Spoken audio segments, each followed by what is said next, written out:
సమాజంలో గురువులకు ఎంతో గొప్ప స్థానం ఉంది. పిల్లలను తల్లిదండ్రులు కని పెంచినప్పటికీ వారికి విద్యాబుద్ధులు నేర్పించి సమాజంలో గొప్ప పొజిషన్లో ఉండేలా చేసేది గురువులు.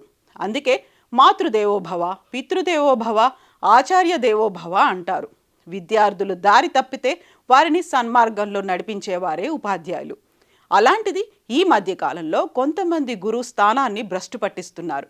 పాఠశాలకు మద్యం సేవించి రావడం, సహా ఉపాధ్యాయులు విద్యార్థుల పట్ల అసభ్యంగా ప్రవర్తించడం, విద్యార్థులను లైంగికంగా వేధించడం లాంటివి చేస్తున్నారు. విద్యార్థినిపై లైంగిక దాడికి దిగిన ఓ టీచర్ను పోలీసులు అరెస్ట్ చేశారు. విద్యార్థులకు విద్యాబుద్ధులు నేర్పించాల్సిన ఓ ఉపాధ్యాయురాలు తన విద్యార్థితో లైంగిక సంబంధం పెట్టుకోవడం తీవ్ర కలకలం రేపింది.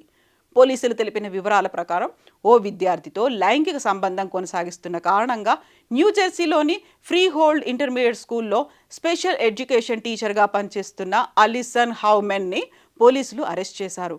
కాకపోతే ఆ విద్యార్థి వయసు ఏ తరగతికి చెందింది అన్న విషయం మాత్రం పోలీసులు గోప్యంగా ఉంచారు.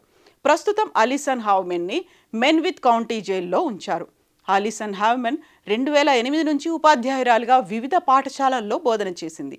2022 నుంచి ఫ్రీ హోల్డ్ ఇంటర్మీడియట్ స్కూల్లో స్పెషల్ ఎడ్యుకేషన్ టీచర్గా కొనసాగుతున్నారు. ఈ క్రమంలోనే ఆమె విద్యార్థిపై లైంగిక దాడి పాల్పడినట్టుగా ఆరోపణలు వచ్చాయి.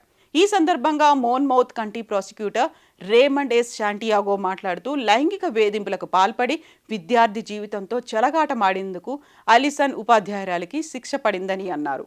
ఇదిలా ఉంటే అలిసన్ తరఫు న్యాయవాది మాత్రం తన క్లయింట్ అలిసన్ అమాయకురాలని, ఆమెపై లేనిపోని నిందలు మోపుతున్నారని వాదిస్తున్నారు.